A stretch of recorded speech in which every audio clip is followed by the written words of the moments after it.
Yes, it is I, Redhead Takes back.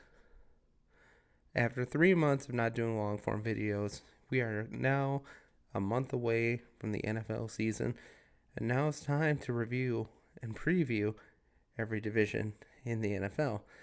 I got 8 of these videos to make, so I'm going to try and keep them under a certain length. We'll see how successful I am, but today, since I'm a Packer fan, let's talk about the NFC North. Now, I got back from practice not that long ago, about an hour ago, and again, another good day of practice. Offense is definitely getting better. I still think the defense is a bit ahead of the offense in the front.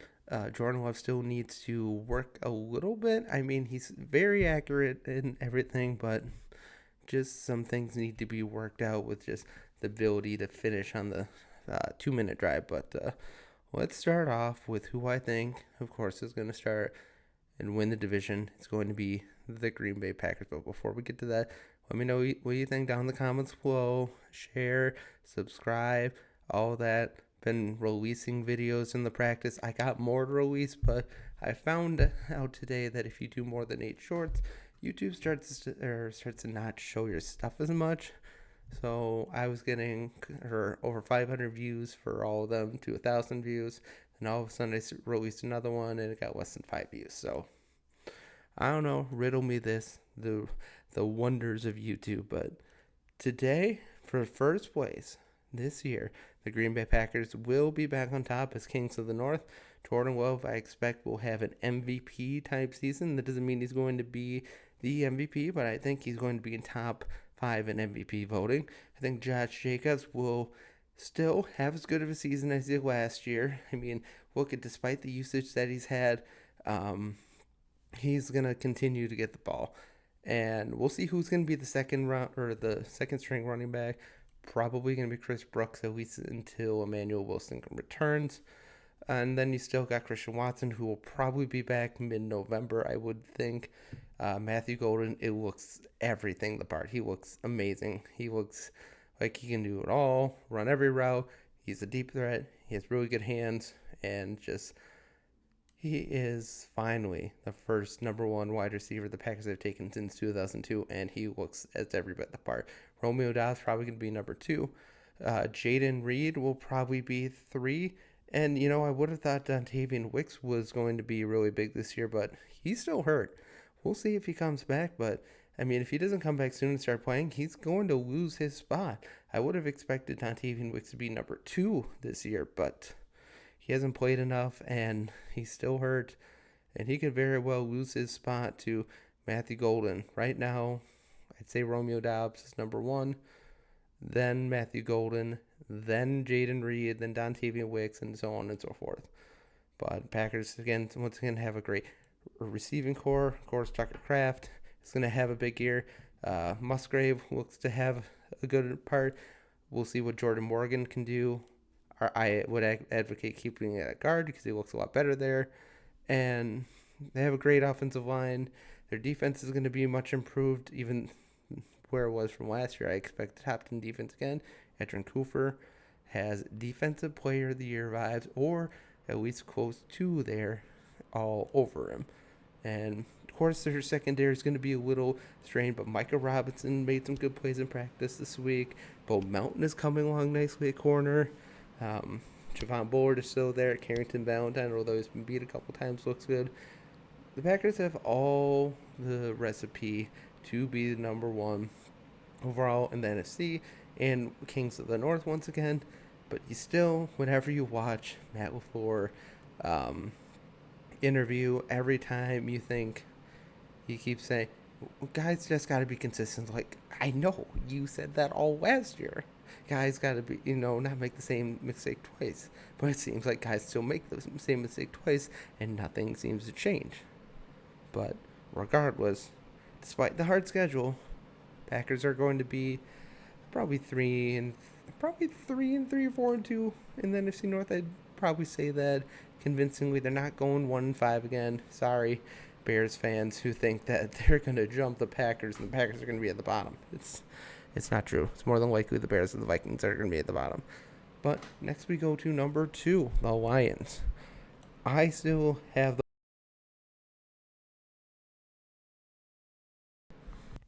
I still have the Lions as the number 2 team in the NFC North. I still think, despite the loss of Ben Johnson, despite the loss of their other coordinator as well, Aaron Glenn, that they'll still be a good team. I still think, though, they're going to take a step back. Because you just gotta expect that. You really do. I mean, as good as Jared Goff has been, but I think Jared Goff has been good because he's had Ben Johnson to lean on. I think Jahmyr Gibbs will still be one of the top 5 running backs in the league. I still think David Montgomery will be one of the best backups in the league, one of the best or change of pace backs in the league. And you still got Jameson Williams, who we're still waiting on him to take the big step. Amon-Ra is old, reliable. He's just the best. Um, you wonder if you wonder how long Jared Goff is still going to be the starter. I mean, not really. He's going to be the starter until he's not the starter. But I would have expected Hendon Hooker to be a little further along. He certainly didn't look good in the first preseason game, nor did Kyle Allen either.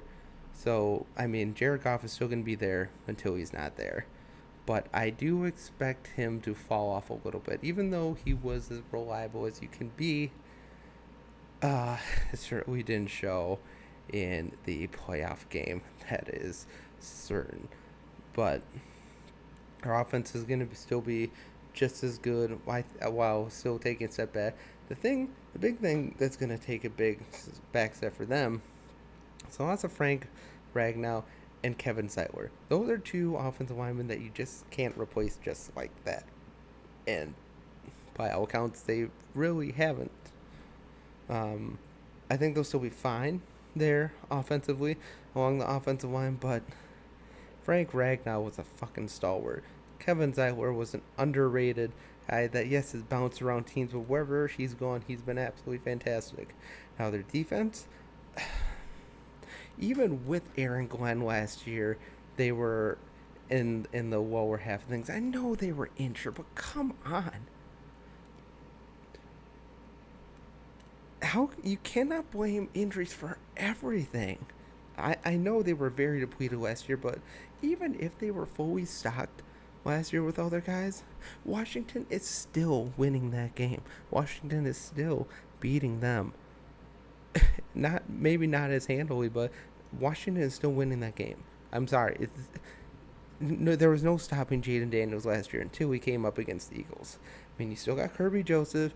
You still got Aiden Hutchinson, who's going to be back, but we'll see how effective he is. He's still going to be a really good player, but with the injury that he sustained, I'm sure he's going to lose just a little bit.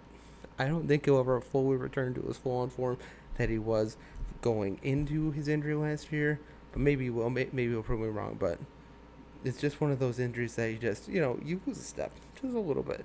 Not saying he's done by any means, but come on. I think he's just going to come back and be all pro, just like that. It's just, let's cool our jets a little bit. But overall, Lions still the second best roster in the NFC North. Probably the best roster overall in the NFC North, but I think the Lions take a step back just because of the loss of coordinators, because you have to. You can't just expect to go from 15-2 and lose both your coordinators and expect to be 15-2 once again. Next, we have the Vikings. The Vikings are going to be the 3rd team, even though they made a lot of key additions. Ryan Kelly mainly at center. Ryan Kelly is a stud at center. He's just one of the best centers in the league, and that offensive line was already pretty good last year. We'll see what they do this year. Aaron Jones still reliable for the most part, although he did disappear at times last year, and the fumbles did come back at times as well. They're breaking in J.J. McCarthy, so there's going to be some growing pains for sure. I think he has all the upside in the world, but let's pump our brakes and before we say he's the next best thing. He's Tom Brady 2.0. It's like let's hold the brakes on that. I know he's got a good coach in Kevin O'Connell, but let's see him actually perform in a regular season game first before we say that. Vikings got bad news yesterday when they found out Jordan Addison is going to be suspended for 3 games stemming from a DUI last year.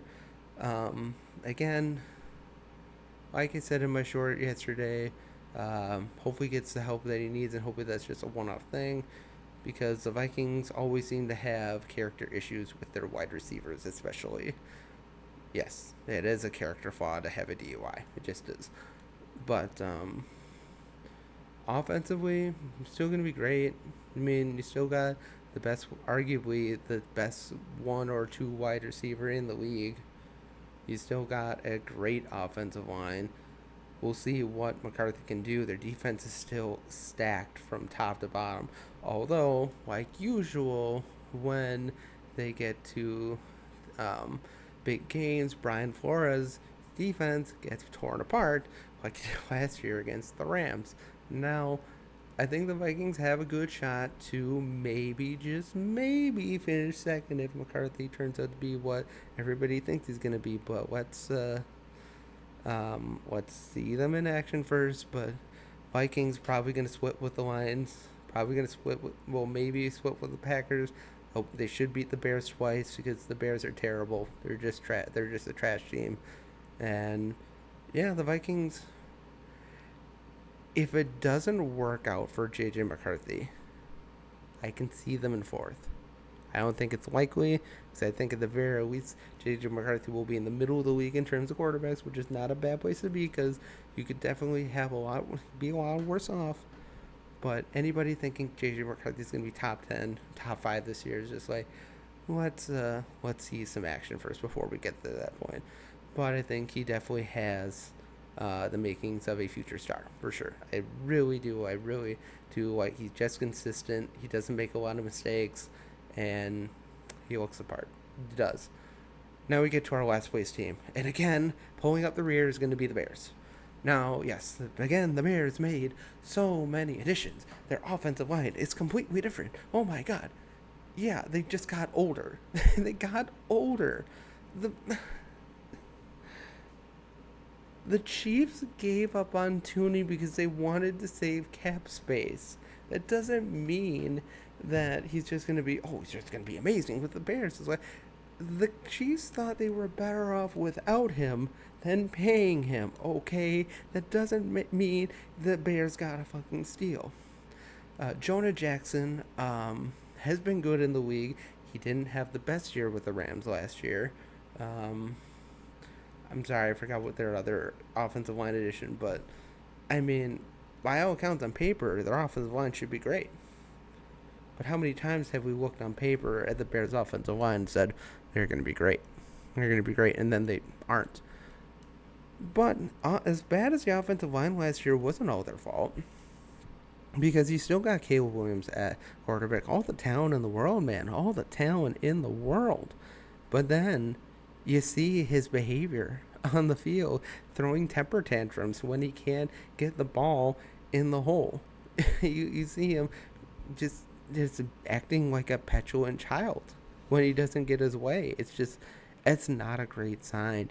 And again, like I said, Caleb Williams was a big reason for those sacks last year. He took a lot of those sacks.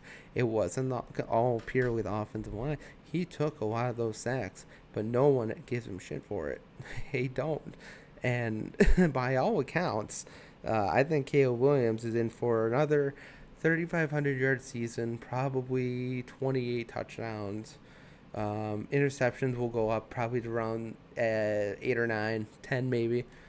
So he's not going to be terrible, but he's not just going to automatically go just because you got Luther Burden, you got Roma Dunze, you got DJ Moore, you got Colson Loveland, you already got Cole Kmet. It doesn't mean he's automatically going to be 4,500 yard, 40 touchdown guy. He's not going to make that big of a jump because, again, you look at his stats, he has some of the most empty stats in the world.